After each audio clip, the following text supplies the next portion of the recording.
I will take today the first chapter of electrostatic, and in this chapter I will discuss the following points. First, frictional electricity.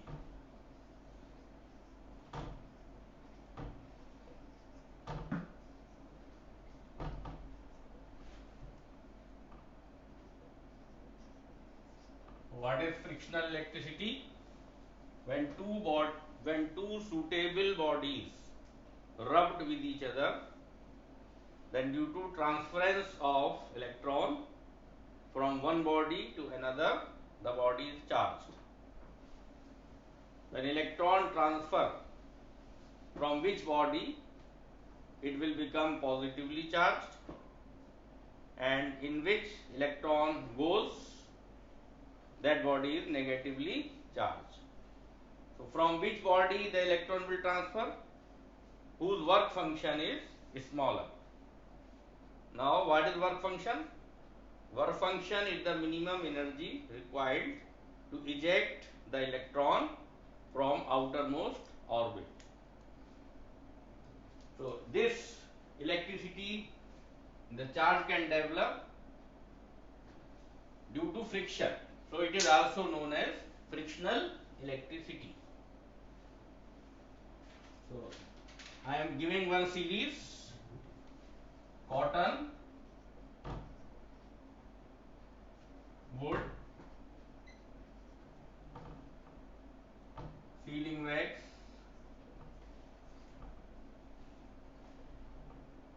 umber, rubber, ebonite.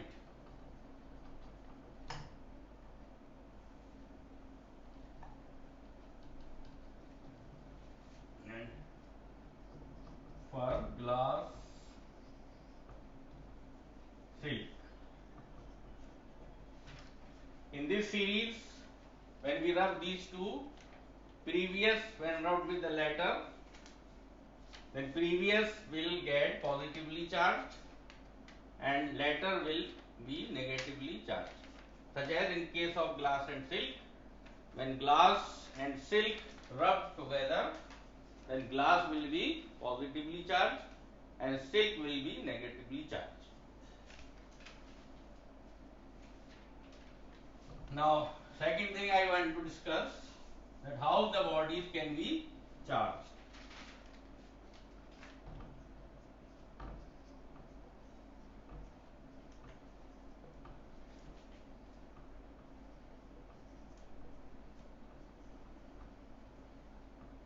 First method by friction and second by induction.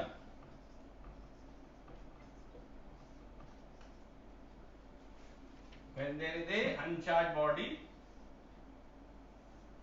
and it comes in contact with another charged body, so it is positively charged. We will not touch these two bodies. The near end of this uncharged body will become negative and far end will be positive. Now in second step, the positive end is earth. Earth means we connect the body with the earth. So due to transference of electron, means electron will come from earth towards the positive end and it will neutralize it, and this end will negative.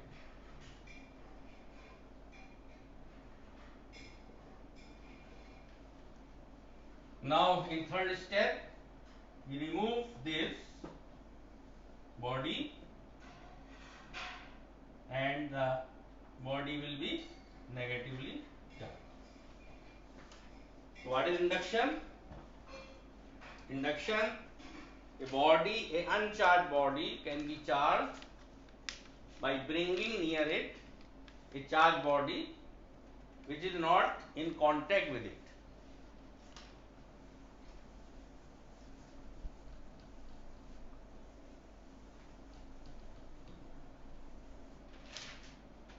Now next topic is properties of charge.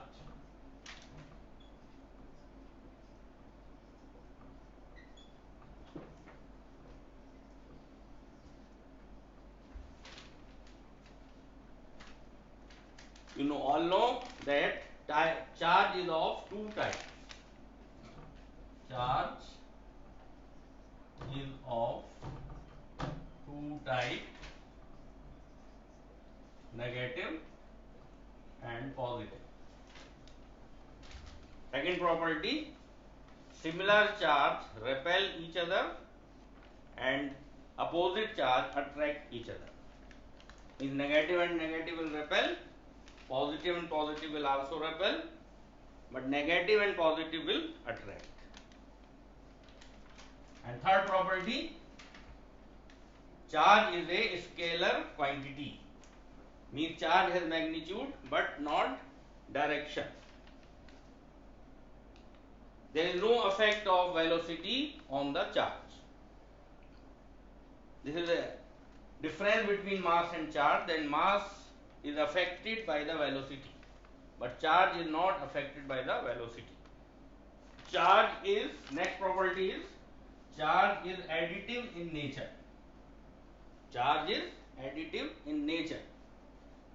Means if there is somewhere there is 2 microcoulomb charge, coulomb is the unit of charge, and we mix a minus 3 microcoulomb with it, then total charge will be 2 microcoulomb plus it will be minus 1 microcoulomb.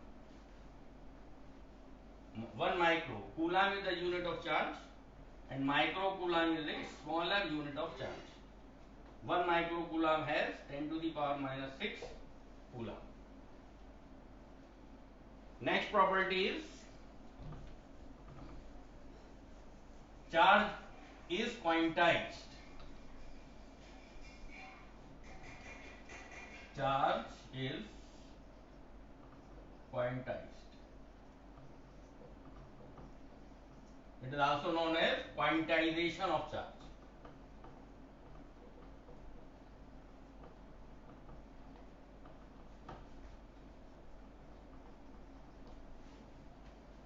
It means that charge on any body is integral multiple of a fundamental electronic charge. The charge exists on any body Q is equal to plus minus Ne. E is a fundamental electronic charge.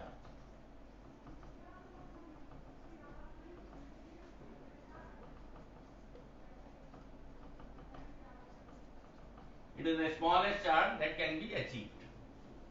And the value of E is equal to minus 1.6 into 10 to the power minus 19 coulomb. It means charge is quantized and charge is in discrete packets and it is not continuous. Means charge exists on any body will be 1e, 2e, Ne or minus 1e, minus 2e and minus Ne. When electron transfer from one body to another, it becomes positively charged, and when electron is gained by any body, then it will be negatively charged. But charge is quantized in microscopic level. In macroscopic level, charge is not quantized.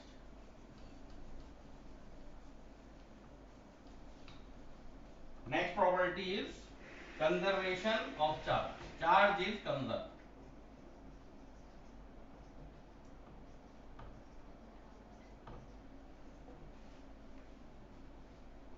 Means for a isolated body, the sum of positive charge and negative charge is 0. Means charge neither can be evolved nor be destroyed. Such as one equation, a 92U235 plus 0 and 1, it will be 56 krypton, 141 plus 36 krypton 90. It will be 36 krypton 94 plus 56 barium 141 plus 3 0 and 1. It will be 3. We see 94 plus 141 plus 3.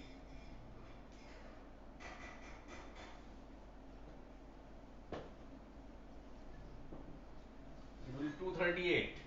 But in LHS there is 236 mass number. So here will be 2 more. So it is not 141, it is 139.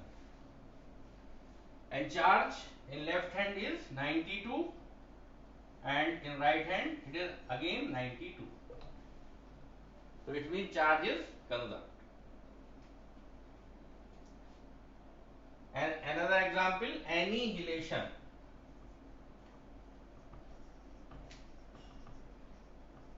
When electron and positron come in contact,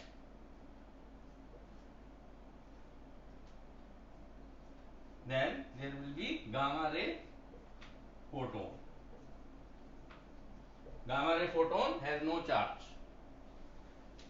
and positron is the positive electron. Another example I can give you, that there is a glass rod. Glass rod has no charge, and silk, it has also no charge. But when they rub, then from glass electron transfer to silk. So glass will gain positive charge and silk will gain the same negative charge. So again charge is 0.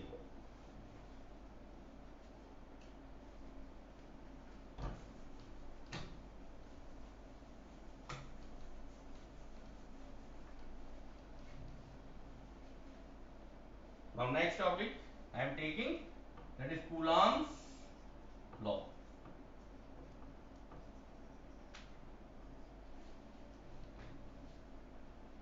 This law given by Coulomb, it is the interaction between two charges, the force of interaction between two charges Q1 and Q2. The charges should be point, and let separation between these point charges is R. So Coulomb's law is that force of interaction between two charges separated by some distance is directly proportional to product of charges and inversely proportional to square of separation between them. So if we combine 1 and 2, then we will get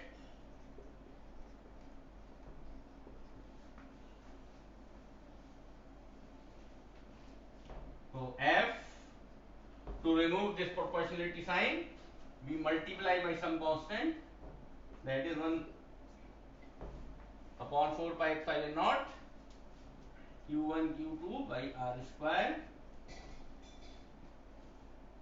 When charges are in vacuum or in free space or in air, and 1 upon 4 pi epsilon naught, its value is approximately 9 into 10 to the power 9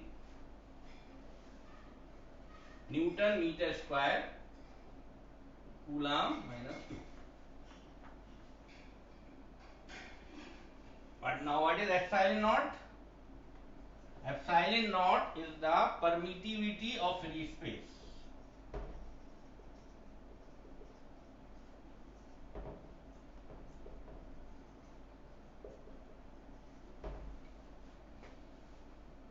If these charges are placed in any medium,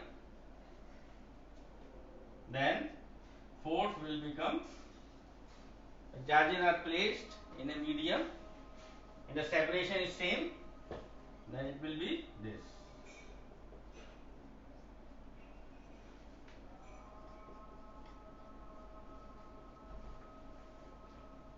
Where epsilon naught R is relative permittivity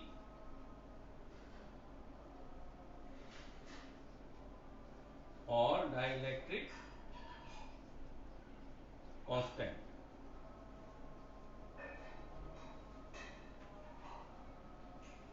It is also denoted by capital K.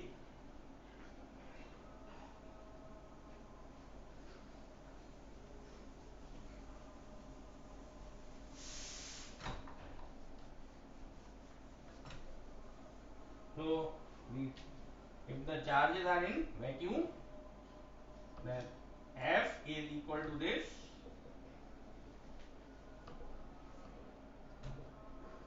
and if charges are placed in any medium, then force will be this.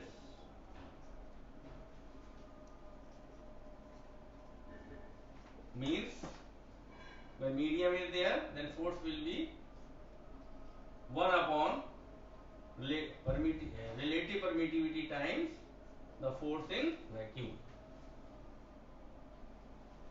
It means when medium is there between charges, then force reduces. So it is the cause when there is sodium chloride NaCl in solid form, but when it is put in water, then it is ionized. Means Na plus Cl minus. So water has dielectric constant 81. It means in water the force is 1 upon 81 times of the force which is in the air. So now what is relative permittivity?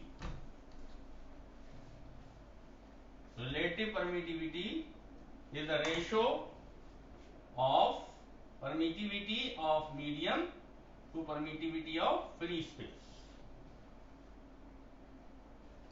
So in place of means epsilon, what is epsilon? Epsilon is the permittivity of medium and it is equal to epsilon naught epsilon r. When permittivity of free space is multiplied by the dielectric constant or relative permittivity, then it will give the permittivity of the medium. So relative permittivity can be defined as the ratio of the permittivity of medium to permittivity of free space. And in terms of force, we can also define this. It is the ratio of the force between two charges at some distance in vacuum or air to force between the same charges when they are placed in a medium and separated by the same distance. So this is in terms of force. And the value of epsilon naught, what is the value of epsilon naught? 8.86 into 10 to the power minus 12. What will be the unit of permittivity of free space? You can find it that 4 pi epsilon naught equal to q1 q2 by fr square. So epsilon naught will be equal to q1 q2 by 4 pi f r square. So when for unit, the unit of charge is coulomb, another is coulomb, so it will be coulomb square, and 4 pi has no unit. The unit of force is Newton and r is the distance, so r square will be meter square.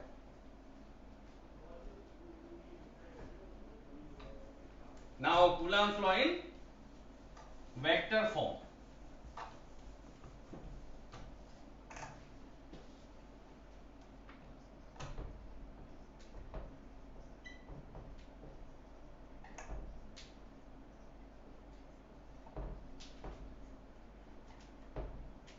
Coulomb's law in vector form also show direction as well as magnitude. First, when q1 q2 is greater than 0, what is its meaning? Then both charges are either positive or negative. So we take two charges positive, q1 and q2, both are positive, and distance between them is r, and unit vector from 1 to 2 is r12 cap in this direction, and r21 in this direction. Then force exerted on charge 1 due to 2, that is denoted by F12, so it will be repulsive. Force will be repulsive. We know that if the charges have same nature, then they will repel each other. So it will be 1 upon 4 pi epsilon naught q1 q2 by r square r21 cap, because direction is this, repulsive. Similarly, force on charge 2 due to 1 is equal to 1 upon 4 pi epsilon naught q1 q2 by r square r12 cap. In second case, if q1 q2 is less than 0, it means force is attractive and charges are of opposite nature. One is positive, let q1 is positive and q2 is negative. Now the force exerted on charge 1 due to 2 will be 1 upon 4 pi epsilon naught q1 q2 by r square, and direction is this, that is r12 cap, and F21 will be 1 upon 4 pi epsilon naught q1 q2 upon r square r21 cap. F12 is equal to minus F21. So what is the importance of Coulomb's law in vector form? That it show magnitude as well as direction, and second importance is it verify the Newton third law.